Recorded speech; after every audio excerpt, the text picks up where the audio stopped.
are two fundamental attitudes toward life and its sorrows. Those with the first attitude blame the world. Those with the second ask what they could do differently. It's much easier and much more gratifying to your basest desires to blame someone else for your misery. Life is full of ups and downs, disappointments, failures, obstacles, and stumbling blocks. Trust me when I tell you that you will need to be mentally tough to overcome and conquer some of the hurdles life will throw your way. It's called life. And here's what the key to it, that you have to work on yourself. I read every book I could on how to heal this. I listened to every speech. I talked to people. I went to lectures. I mean, everything dealing with healing, I fed my mind. Life is a fight for territory. And once you stop fighting for what you want, what you don't want will automatically take over. You are the only person that can encourage you to get back up. Look in the mirror right now and tell yourself, I will fight through this. I will make it, and I won't give up. Life, you thought you had me down. But this is the moment I change my mind. I won't let anything keep me down.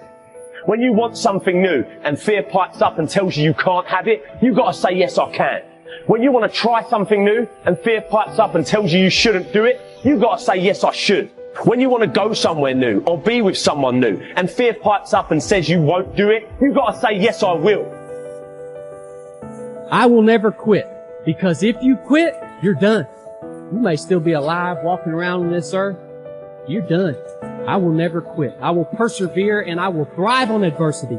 My team expects me to be physically harder and mentally stronger than our opponents. I hold myself to that standard. I will be physically harder and mentally stronger than anything that comes against me, my family, my business, my brothers, my sisters, my team. I will be the one that is physically harder and mentally stronger, and I will work to maintain that position. You won't beat me. If knocked down, I will get back up every single time. Every day, it's a selling job on you. It's possible. I can do this. I can make this happen. No matter how bad it is or how bad it gets, I'm going to make it. It's possible.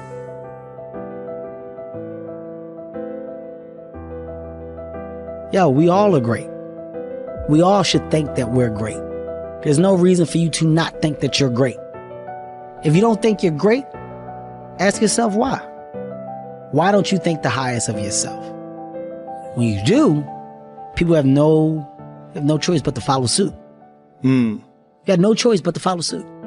Well, a lot of people, they base it on their past. They base it on the life that they've experienced up until this moment. Makes you better. Yeah, it does make you better. Makes you better, makes you smarter.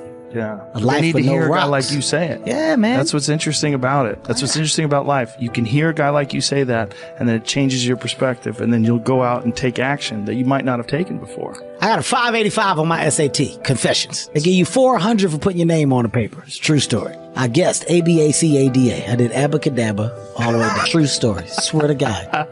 Hand on my mother's grave. ABACADA. All the way down. I didn't care because it was a class trip that same day. I wanted to go Great Adventure. I was told that not taking my SAT seriously would prohibit me from furthering myself. That's what I was told. At the moment, I said, maybe I should have applied myself. Maybe I should have did different. When I saw all my friends get their test scores back and they were static. 800s, 900s, 960s. Everybody's going to college. I felt like the biggest idiot in the world. The biggest idiot in the world. Because the same people that I went and rushed to go to Great Adventure with, they had taken the SAT the week before. They already got their work done. They did everything they were supposed to do. So that moment of fun was real fun for them. I was the only dumbass that didn't prioritize and take care of my shit. So I'm the only one going to community college. Everybody else off to Villanova, Temple University, Drexel University. God damn. I just got left behind. Why didn't y'all tell me that y'all did it the week before? How come y'all ain't tell me that we was serious about the college? Y'all ain't tell me y'all was trying to go to Temple or Drexel? Oh, wait. It's because my life isn't their life. They're focused on themselves. Wow, they're doing what they're supposed to do. Hey, Jack. Go sit by yourself and figure it out, because this is where you should be. Lesson learned. Any opportunity given should be taken serious from this point. Because if not, you will find yourself feeling just like this. So I get down on myself at the moment. I learn from it. Now, if I gotta take a goddamn test, you best believe I'm studying for that test, because I don't want the feeling like I'm the guy that didn't prepare. Now I got a story to tell my kids about what it feels like to be the kid in class that didn't prepare, that's got the worst grade when they give all those grades back. But it's because of my experience. I don't look down on those moments. You take those moments, you make the best of them, because they're life lessons. It's that simple. You're saying it's positive, but it's really just simplicity that's real. It's real. It's real, and it's your life experience, and it's your life's lessons.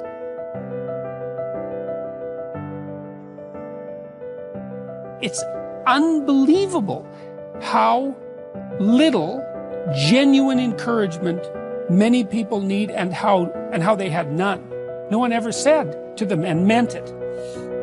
It's not okay for you to be a weak loser. It's not okay. And the reason it's not okay is because you could be way more than that.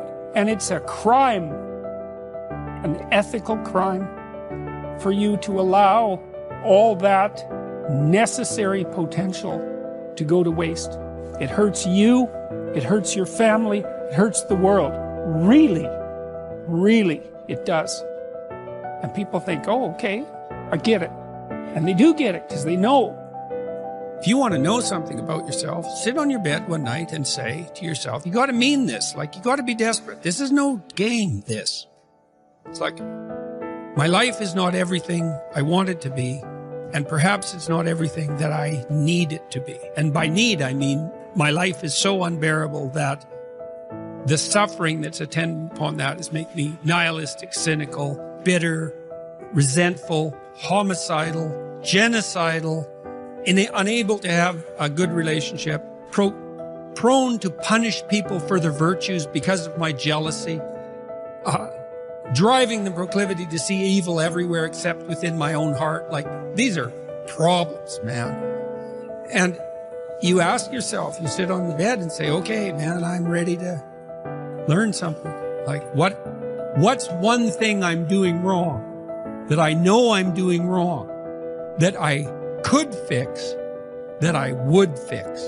It's like, you meditate on that, you'll get an answer. And it won't be one you want, but it'll be the necessary one. You know, and it's often something that will point you to small things. So Carl Jung said, people in the modern world don't see God because they don't look low enough. And so imagine you're in your messy bedroom, you know, and you're sitting on the edge of the bed trying to have an honest dialogue with yourself. And the little voice says, you know, it's pretty disgusting in here. And you think, well, I'm way above such trivial niceties as organizing my room. Well, that's pride. That's arrogance. If you're above organizing what's actually yours, how in the world are you ever going to organize anything else? And so you get on your knees and you think, well, it's time to, you know, take a brush to the toilet. And maybe that's where you start. And that works. Like, that works. You start making those micro improvements, like real micro improvements, real on the ground, actual micro improvements, the things you know that are wrong, you'll improve unbelievably rapidly. What's really interesting is self-value, real self-worth comes from doing hard things.